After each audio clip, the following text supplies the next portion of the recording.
जगला में जो करे वो करे रात के मिलेला सुकून खाके राजा जी के हाथ के अच्छा लागेला।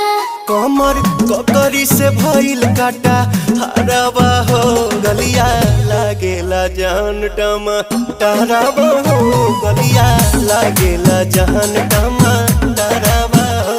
कहे तोर गया तुझको मैं पार करना अपने खाला पहले हम के खिया करना तबे भइल बा कमरिया मोर चाह करना तबे भइल बा कमरिया मोर चाह करना चाह करना।